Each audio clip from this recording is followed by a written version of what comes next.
10월 20일 사무엘하 19장 1절로 15절 아버지 다윗, 왕 다윗입니다. 이제 전쟁 후에 다윗이 다시 예루살렘으로 돌아가 왕권을 회복하는 과정을 기록하고 있습니다. 먼저 1절로 4절을 읽겠습니다. 어떤 사람이 요압에게 아뢰되 왕이 압살롬을 위하여 울며 슬퍼하시나이다 하니 왕이 그 아들을 위하여 슬퍼한다함이 그날의 백성들에게 들리매 그날의 승리가 모든 백성에게 슬픔이 된지라. 그날의 백성들이 싸움에 쫓겨 부끄러워 도망함같이 가만히 성읍으로 들어가니라. 왕이 그의 얼굴을 가리고 큰 소리로 부르되 내 아들 압살롬아 압살롬아 내 아들아 내 아들아 하니. 다윗은 압살롬의 죽음으로 인해서 너무도 큰 슬픔, 자기가 통제할 수 없는, 제어할 수 없는 슬픔에 빠져 있게 되는 것이죠. 그가 그토록 슬퍼할 수밖에 없었던 이유는 아비로서 아들의 죽음 앞에서 슬퍼하는 것 당연하죠. 그것을 누가 그 마음을 이해할 수 있겠습니까? 그런가 하면 자기 죄에 대한 후환입니다. 후회이죠. 자기가 결국 밧세바와 우리아의 일로 인해서 이러한 모든 일들이 하나님의 징계 안에서 계획되어지고 진행되어지는 것을 다윗은 알고 있었던 것이죠. 그래서 아들에게 변변히 충고도 하지 못했고 그 일을 수습하는데 자신이 적극적이지도 못했던 것이죠. 그러한 여러 가지 회환과 슬픔에 그는 압살롬아 압살롬아 내 아들아 내 아들아 계속 울고 있는 거예요. 얼굴을 가리고 큰 소리로 울고 있는 것이죠. 극도의 슬픔입니다. 그러한 슬픔으로 인해서 백성들은 전쟁에서 승리했음으로 인해서 큰 기쁨에 이렇게 즐거워해야 할 터인데 기쁨은 고사하고 승리가 오히려 백성들에게 슬픔이 되었다. 본문이 말하고 있어요. 승리했는데도 그 승리가 전혀 기쁨이 아닌 슬픔으로 변해버린 것이죠. 그래서 그들이 개선문을 통과해서 승전고를 울리며 그렇게 성으로 돌아와야 하는데 그들이 쫓기듯 부끄러워 도망함같이 가만히 성읍으로 들어왔다라는 것이죠. 이것은 굉장히 심각한 일입니다. 왜 그렇습니까? 사실 이 승리의 성격을 우리는 알 필요가 있죠. 이 승리는 하나님께서 주신 승리입니다. 그리고 또한 다윗에게 주신 언약을 지키시기 위한 하나님의 깊은 의도가 있는 것이죠. 그 징계와 막대기 속에서도, 막대기와 채찍 속에서도 하나님께서 베푸시는 은혜라는 것입니다. 그리고 그 백성들은 그 은혜의 깊은 뜻을 새기며 하나님의 나라의 회복을 위해서 그렇게 큰 승전의 기쁨보다는 그들이 그래도 감사와 기쁨으로 그렇게 나라를 다시 세워갈 그러한 결심을 다져야 되는 사실 그러한 시점이죠. 그런데 그들은 마치 패전한 것처럼 얼굴을 가리고 압살롬아 압살롬아 우는 왕으로 인해서 도망함같이 쫓겨오는 자들 같이 행동해야 했다라는 것이죠. 이러한 상황을 본 요압이 이제 다윗에게 충고하는 것이죠. 5절부터 8절을 읽겠습니다. 요압이 집에 들어가서 왕께 말씀드리되 왕께서 오늘 왕의 생명과 왕의 자녀의 생명과 처첩과 비빈들의 생명을 구원한 모든 부하들의 얼굴을 부끄럽게 하시니 이는 왕께서 미워하는 자는 사랑하시며 사랑하는 자는 미워하시고 오늘 지휘관들과 부하들을 멸시하심을 나타내심이라. 오늘 내가 깨달았으니 만일 압살롬이 살고 오늘 우리가 다 죽었다면 왕이 마땅히 여기실 뻔하였나이다. 이제 곧 일어나 나아가 왕의 부하들의 마음을 위로하여 말씀하옵소서. 내가 여호와를 두고 맹세하옵나니 왕이 만일 나가지 아니하시면 오늘 밤에 한 사람도 왕과 함께 머물지 아니할지라. 그리하면 그 화가 왕이 젊었을 때부터 지금까지 당하신 모든 화보다 더욱 심하리이다 하니 왕이 일어나 성문에 앉으매 어떤 사람이 모든 백성에게 말하되 왕이 문에 앉아 계신다 하니 모든 백성이 왕 앞으로 나오니라. 요압은 왕에게 충고하죠. 몇 가지 충고가 있겠습니다만 그 중에 중요한 첫 번째 충고는 왕께서 왕의 생명과 왕의 자녀의 생명과 처첩과 비빈들의 생명을 구원한 모든 부하들의 얼굴을 부끄럽게 하셨다라는 것입니다. 왕의 생명과 왕의 자녀와 처첩과 비빈들의 생명을 구원한 것 분명히 맞습니다. 만약 압살롬이 그 쿠데타에 성공했다면 고대 근동의 모든 룰처럼 그들의 법칙처럼 그 다윗은 물론이요 다윗의 자녀들과 심지어 처첩과 비빈들까지 몰살시킬 수 있는 위험이 충분히 있습니다. 그렇게 다윗의 자녀와 처첩은 생명을 부지한다 하더라도 다윗은 분명히 죽임을 당할 수밖에 없는 것이죠. 그런데 그들의 생명을 구원한 부하들의 얼굴을 부끄럽게 하셨다는 것이죠. 얼굴은 무엇입니까? 그들의 명예와 자랑입니다. 그런데 그 명예와 자랑을 부끄럽게 그들이 생명을 걸고 생명을 구했는데 그것을 오히려 부끄럽게 했다는 것이 첫 번째 이유인 것이죠. 그래서 오늘 지휘관들과 부하들을 멸시한 것이다. 결과적으로는 그렇게 말하고 있는 것이죠. 그러면서 부연해서 말하기를 압살롬이 이기고 우리가 죽었다면 왕이 마땅히 여기실 뻔하였나이다. 이 승전과 패전의 주인이 바뀌었다면 오히려 왕이 좋아하실 뻔하였나이다 라고 말하고 있는 것이죠. 이것은 굉장히 지나친 말임에도 불구하고 논리적으로는 트집할 수 없는 그러한 내용이죠. 이토록 큰 슬픔에 빠진 것이 이것을 대변하고 있는 것이죠. 그러면서 결정적인 말을 하죠. 그것은 내가 여호와를 두고 맹세하니 왕이 만일 나가서 백성들을 격려하지 않으면 오늘 밤 한 사람도 왕과 함께 머물지 아니할 것이다. 오늘 밤에 당장 한 사람도 왕과 함께 머물지 아니할 것이다. 이것은 군대 조직이 통째로 붕괴되어진다라는 것이죠. 이제 군대의 조직이 통째로 붕괴되어지면 다윗은 더 큰 위험에 빠지는 것이죠. 내가 여호와를 두고 맹세하옵나니라는 것은 자기가 그렇게 사람들을 선동하겠다라는 뜻은 결코 아닐 것입니다. 그렇게까지 주석하시는 분들도 있어요, 학자들도. 그러나 당신이 태도를 바꾸지 않으면 내가 반역하겠다라는 요압의 개인적인 반역의 맹세는 아니죠.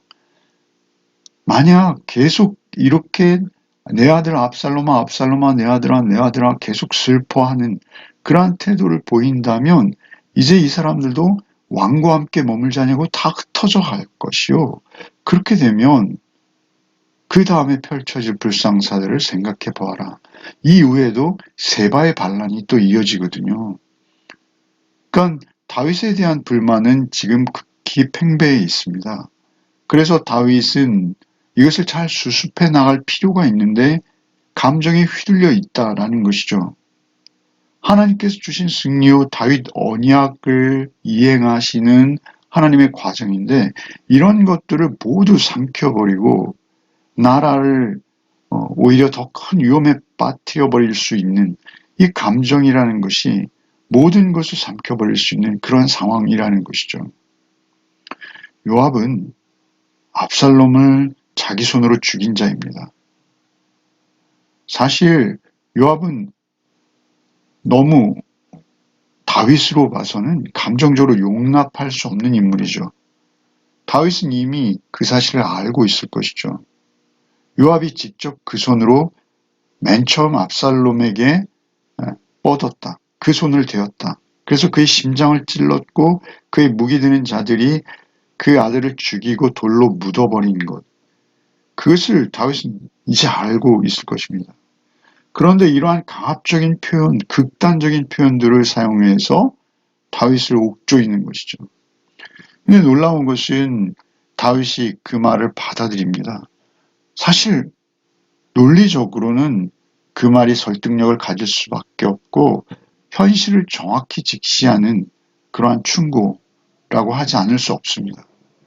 그래서 다윗이 그 말을 듣고 이제 8절에 왕이 일어나 성문에 앉음에 어떤 사람이 모든 백성의 말하며 왕이 문에 앉아 계신다니 백성들이 왕 앞으로 나오게 되는 것이죠. 그 승리를 인정하고 그리고 그것을 기쁨으로 받아들이고 그들과 소통하기 시작했다라는 것입니다. 그리고 그 승리에 대한 규정을 내리고 그들과 대화하기 시작했다라는 것입니다. 그것은 마땅히 다윗이 해야 할 일인 것이죠. 그리고 이제 이스라엘 사람들, 압살롬 밑에 있던 사람들은 각기 장막으로 도망해버린 상태가 되는 것이죠.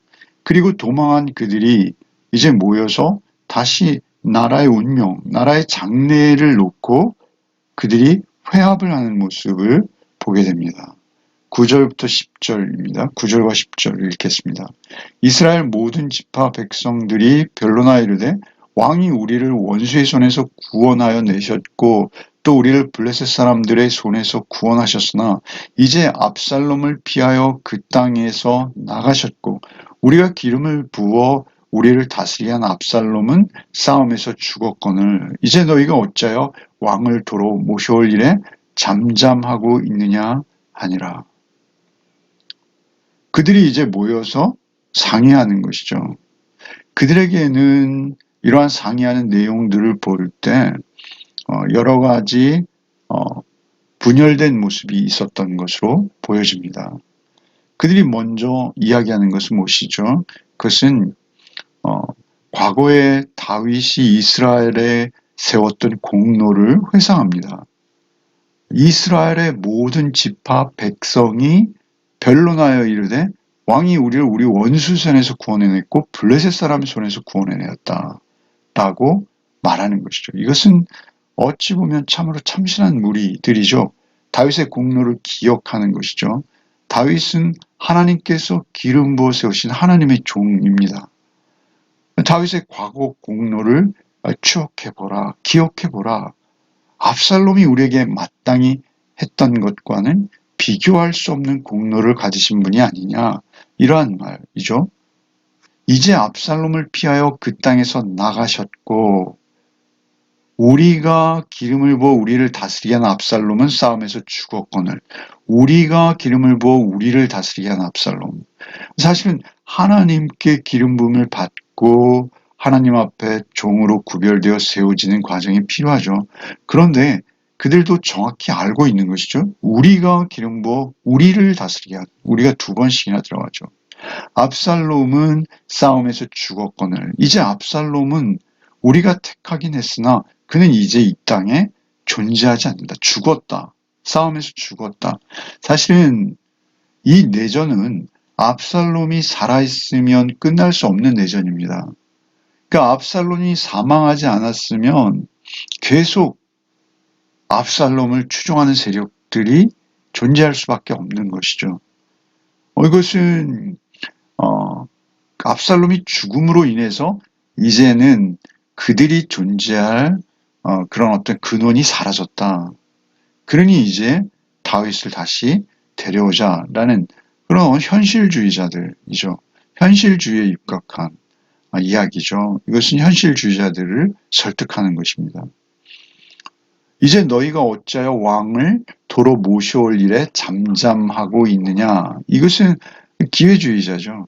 재빨리 다윗을 모셔와서 친 다윗계로 이제 정권의 실세가 되어라 라고 부추기는 듯한 말이죠. 이제 너희가 어찌하여 왕을 도로 모셔올 일에 잠잠하고 있느냐 하니라. 사실 이러한 각각의 계산을 가지고 참신한 의견을 내던 현실주의자의 모습이든 기회주의자의 모습이든 대중은 각자의 계산을 가지고 움직이고 있다라는 것이죠. 그들이 참으로 하나님의 공의와 하나님의 통치, 하나님의 계획, 이토록 그 관심을 가지고 하나님의 편에서 하나님의 입장에서 생각할 수 있지 못합니다. 군중들은 굉장히 기회주의적이고 현실주의적일 뿐입니다. 어쨌든 그들은 아무 행동도 실천하지 못하고 갑론을박 서로 변론하고 있다라는 것이죠. 백성들이 변론하고 있어요. 그럴 때 이제 다윗이 움직인다라는 것이죠. 11절부터 15절을 읽겠습니다. 다윗 왕이 사독과 아비아달 두 제사장에게 소식을 전하여 이르되 너희는 유다 장로들에게 말하여 이르기를 왕의 말씀이 온 이스라엘이 왕을 궁으로 도로 모셔오자 하는 말이 왕께 들렸거늘 너희는 어찌하여 왕을 궁으로 모시는 일에 나중이 되느냐 너희는 내 형제요 내 골육이거늘 너희는 어찌하여 왕을 도로 모셔오는 일에 나중이 되리요 하셨다 하고 너희는 또 아마사에게 이르기를 너는 내 고륙이 아니냐 내가 요압을 이어서 항상 내 앞에서 지휘관이 되지 아니하면 하나님이 내게 벌 위에 벌을 내리시기를 바라노라 하셨다 하라 하여 모든 유다 사람들의 마음을 하나같이 기울게 하며 그들이 왕께 전가를 보내어 이르되 당신께서는 모든 부하들과 더불어 돌아오소서 한지라 왕이 돌아와 요단의 이름에 유다 족속이 왕을 맞아 요단을 건너가게 하려고 길갈로 오니라.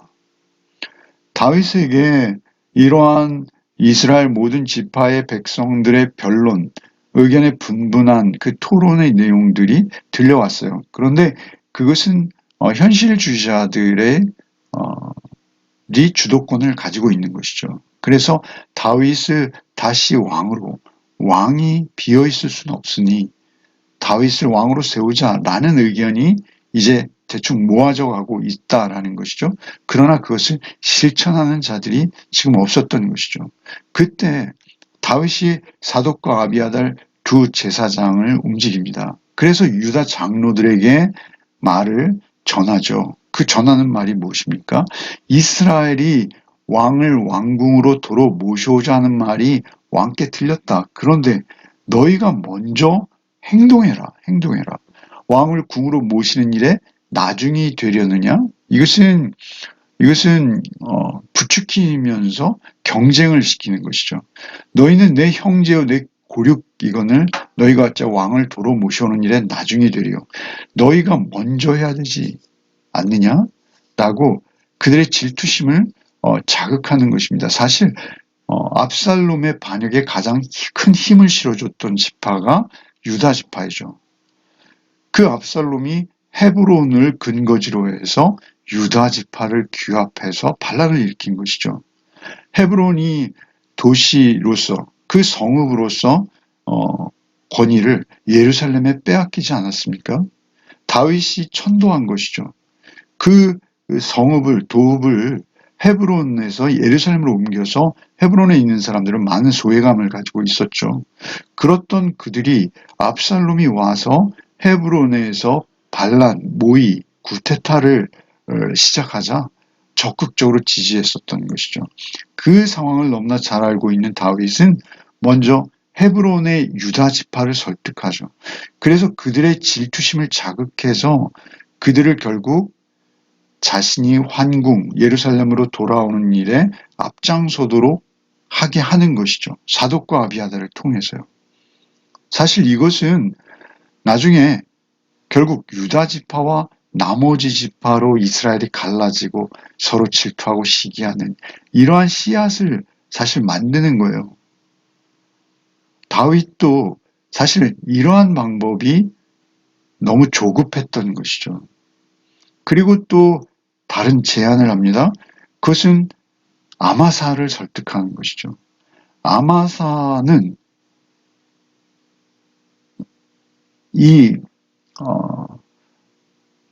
말하자면 적장입니다.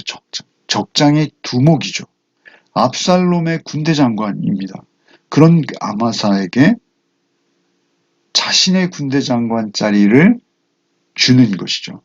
너는 내 고륙이 아니냐? 요압을 이어서 항상 내 앞에서 지휘관이 되게 하지 아니하면 하나님이 내게 벌 위에 벌을 내리시기를 원하노라. 저주 맹세이거든요. 하나님의 이름을 빌려서 맹세하는 것이죠. 이것은 바람직한 것은 아닙니다. 그러면서 요압을 끌어내리고 너를 군대 장관 시키겠다. 이것은 요압을 이 전쟁에서 가장 큰 수운을 세운 자신의 군대 장관을 끌어내리고 그리고 적장이었던 아마사를 자신의 군대 장관으로 삼겠다.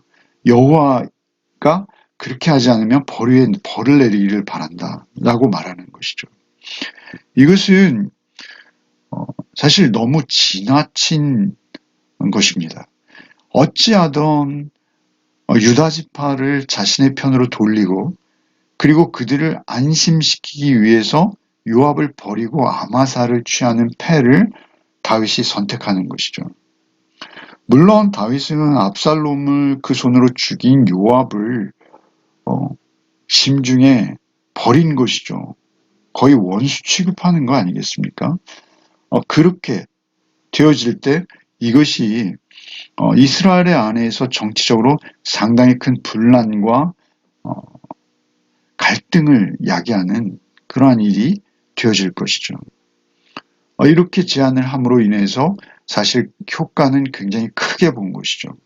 유다 사람들은 14절에 마음을 하나같이 기울게 되었다라는 것이죠. 이제 왕께 전가를 보냅니다. 먼저 유다 사람들이 액션을 취하는 것이죠. 당신께서는 모든 부하들과 더불어 돌아오소서라고 전가를 제일 먼저 행동하기 시작합니다. 그리고 왕이 돌아올 때에 왕을 마중하는 사절단, 왕을 마중하기 위해서 요압 지파들이 길갈로 이렇게 친히 내려오고 있는 것을 우리가 보게 되는 것이죠. 이제 이후로도 많은 시므이라든지 또 여러 이제 다윗 앞에서 그 태도를 보이는 사람들이 있어요. 그러한 사람들을 보면서 다윗이 또 그러한 사람들을 대하는 것을 보면서 어떤 것은 굉장히 지혜롭고 어떤 것은 굉장히 지혜롭지 못한 모습들도 우리가 볼 수 있습니다. 결국은 전적으로 하나님께 의지하고 하나님 앞에 마음을 토로하고 하나님의 시선과 하나님 보시기에 합당한 모습으로 일들을 처리해가는 것이 너무나 소중한 것이죠. 그것이 또 이후에 있을 이스라엘의 어떤 정치적인 안정, 그리고 그 안정된 기반 위에서 하나님의 나라로 든든하게 세워져갈 요소들이 되어질 것인데 각자의 모습에서 실수가 있는 거예요. 요압은 용기가 있죠. 그러나 겸손할 필요가 있었습니다. 그리고 그가 오히려 다윗 앞에 사죄를 구하면서 그러면서 좀 그의 인격과 성품이 말이죠. 좀 더 지혜롭고 겸손했으면 얼마나 좋았겠어요.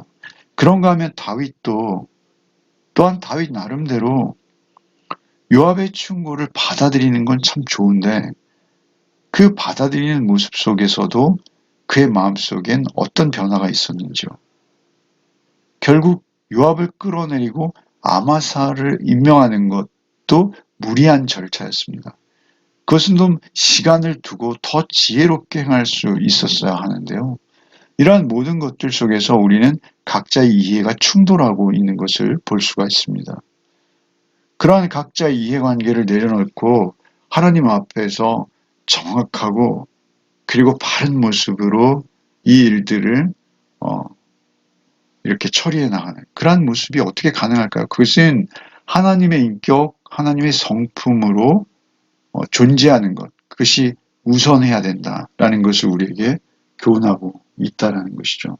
하나님 뜻 앞에 온전히 순종하는 자, 자신의 개인적인 계산과 생각보다는 하나님의 나라와 하나님의 언약을 붙들고 그 하나님의 나라와 언약 안에서 더 겸손하게 자기를 비워내고 하나님의 뜻을 자신의 중심에 세울 수 있는 그러한 인격, 그러한 성품, 그것이 우리에게 얼마나 중요하고 또 위기일수록 우리에게 요구되는 것인지를 보여주고 있다라고 할 수 있겠습니다. 기도하겠습니다. 주님, 감사합니다. 우리의 인격이, 우리의 성품이 늘 하나님 닮게 하여 주옵소서. 하나님 안에 거하는 우리의 생각, 우리의 마음의 중심이 되게 하여 주셔서 우리가 말하는 하나하나의 말 한마디 한마디 생각하고 판단하고 선택하는 모든 것 하나하나가 하나님 중심이 되어질 수 있도록 도와주옵소서. 우리의 불충함을 용서하시고 오직 주님 안에서 주님의 뜻을 최우선하는 오늘 하루의 삶을 살아내게 하여 주시옵소서. 예수 그리스도의 이름 받들어 기도하옵나이다. 아멘.